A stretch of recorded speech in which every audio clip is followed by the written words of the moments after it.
né? Não estou me vendo ali. Tá. Meus queridos, boa noite. Primeiro eu quero falar na nossa querida irmã Nádia, por essa perda tão grande. A igreja sente, já tem orado por vocês em todos esses momentos difíceis. E eu gostaria de começar a nossa live de hoje orando ao Senhor sobre essa situação tão difícil que estamos passando e que agora você passou também, Nádia. Oremos ao nosso Deus.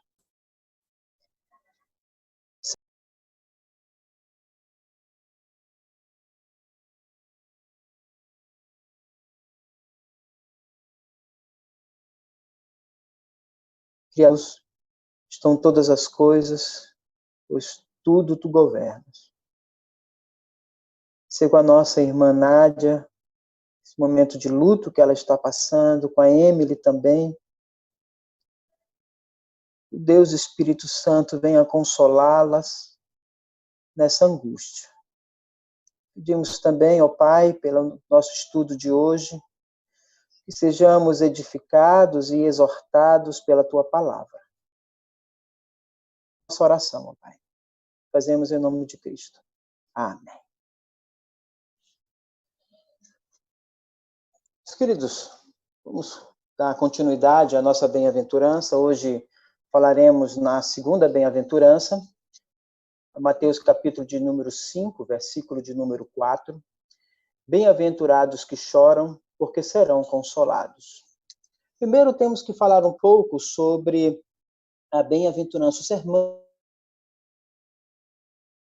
Em primeiro lugar, o Senhor Jesus está falando aos cidadãos do reino dos céus. É um sermão específico para nós, povo da aliança, povo do Senhor, nosso Deus. E o Senhor Jesus, ele vai descrever, do capítulo 5, do verso 2 até o verso de número 12, o caráter deste cidadão do reino dos céus. Depois, o Senhor Jesus fala sobre a relação deste cidadão com o mundo. A partir do versículo de número 13, número 16, o Senhor Jesus vai falar como essa relação deste cidadão do reino dos céus com o cidadão deste mundo. E ele diz assim, vós, ou seja, nós, os cristãos, o povo da aliança, vós sois o sal da terra. Ora, se o sal vier a ser insípido, como lhe restaurar o sabor? Para nada mais presta, senão para ser lançado fora e pisado pelos homens. Vós sois a luz do mundo. Ter a cidade edificada sobre o monte. Nem se acende uma candeia para colocá-la debaixo do alqueire, mas no velador, e alumia a todos os que se encontram na casa. Assim, brilhe também a vossa luz diante dos homens, para que vejam as vossas boas obras e glorifiquem a vosso Pai que estás nos céus. Em segundo lugar, depois do Senhor Jesus falar sobre o caráter desse cidadão do reino dos céus, ele vai falar também a relação dele com o mundo. E, em segundo lugar, o Senhor Jesus agora ele apresenta a justiça do reino. Ou seja, o Senhor Jesus vai mostrar o alto padrão de vida exigido pelo rei, o rei, senhor deste mundo. Isso está lá no capítulo de número 5, do verso 17. Ele vai se estender, né, o padrão de vida exigido pelo nosso Rei e Senhor. Em terceiro lugar, ainda no Sermão do Monte, o Senhor Jesus ele irá concluir o seu sermão, lá no capítulo de número 7, com uma ardente exortação a que se entre no reino dos céus. Né? Em primeiro lugar, dentro desse ponto, o Senhor Jesus descreve o início, como que se inicia o caminho do reino dos céus. Isso está lá no verso de número 13 e verso de número 14 do capítulo 7, que diz assim, entrai pela porta estreita, e larga é a porta, espaçoso o caminho que conduz à perdição, e são muitos os que entram por ela. Porque estreita é a porta e apertado o caminho para a vida, e são poucos os que entram por ela. Então, o Senhor, já sabemos que Ele é o caminho. Em segundo lugar, também, o Jesus, já encerrando o seu sermão da montanha, ele vai falar sobre os perigos existentes que nós, crentes, nós, cidadãos do Reino dos Céus, ele vai falar isso a partir do versículo de número 15. O Senhor Jesus vai nos ensinar que nem todos que aparentemente estão conosco entrarão no reino dos céus. E agora, voltando à nossa bem-aventurança de hoje, nós precisamos nos lembrar da primeira bem-aventurança, porque uma está intimamente ligada com a outra. A primeira bem-aventurança nos diz: bem-aventurado o pobre. Pobre, como nós já estudamos, é aquele que reconhece o seu estado de miserável pecador. De fato, bem-aventurada é aquela pessoa que tem dito com sinceridade no coração, pela ação do Espírito Santo na sua vida, que tem dito: Deus, tem misericórdia de mim porque eu sou pecador. Este é o pobre.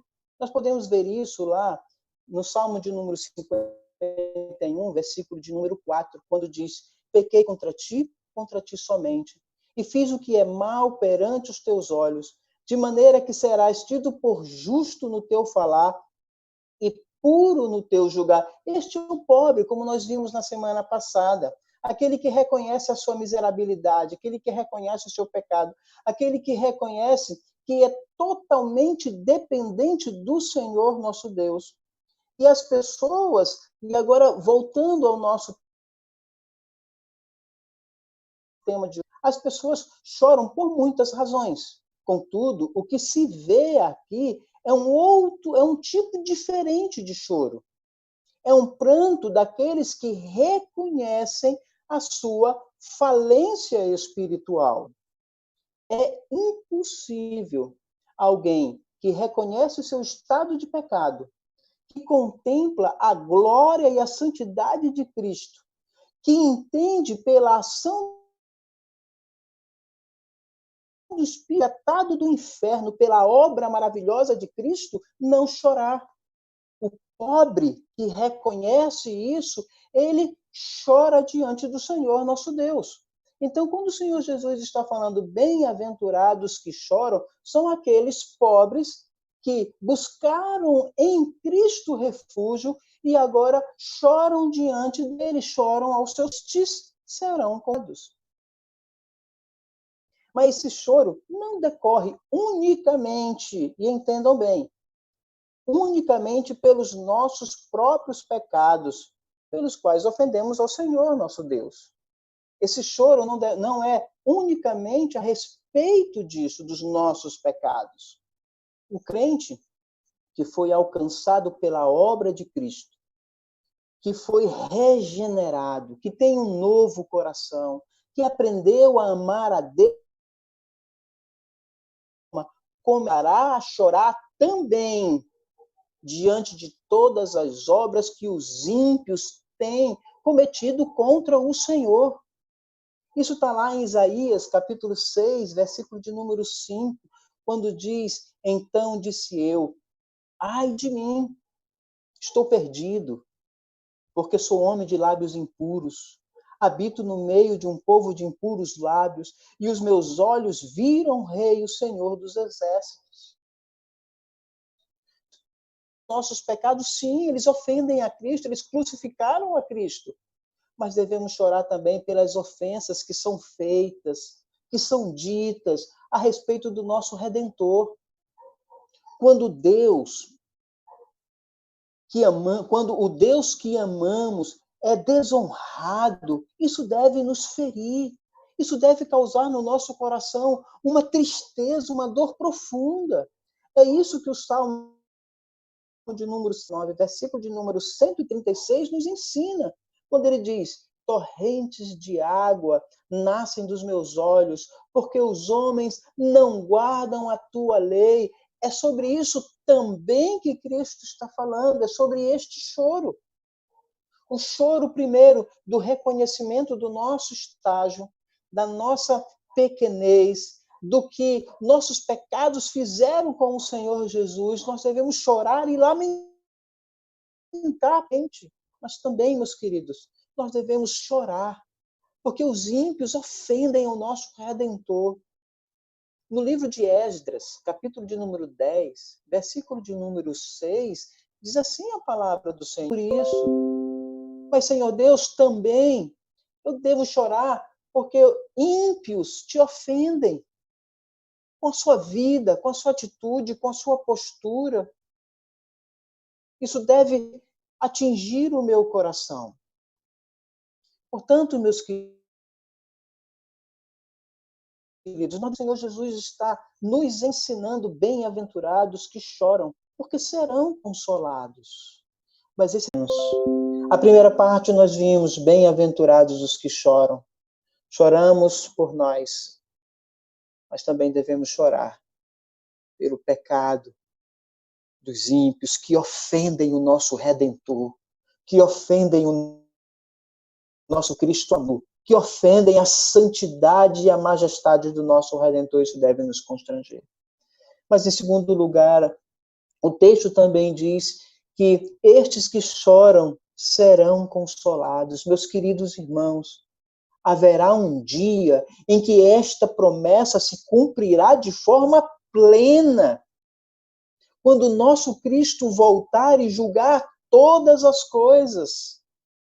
O profeta Isaías já havia falado sobre isso em Isaías, capítulo 25, versículo de número 8.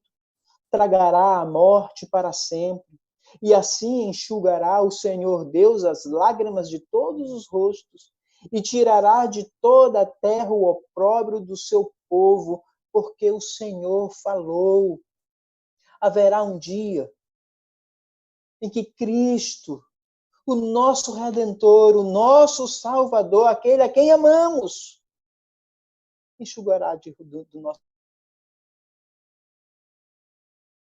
rosto. Lá em Apocalipse, capítulo 7, versículo de número 17, quando diz assim: pois o Cordeiro que se encontra no meio do trono os apacentará e os guiará para as fontes da água da vida, e Deus lhes enxugará dos olhos toda a lágrima. Meus queridos, como isso é confortante.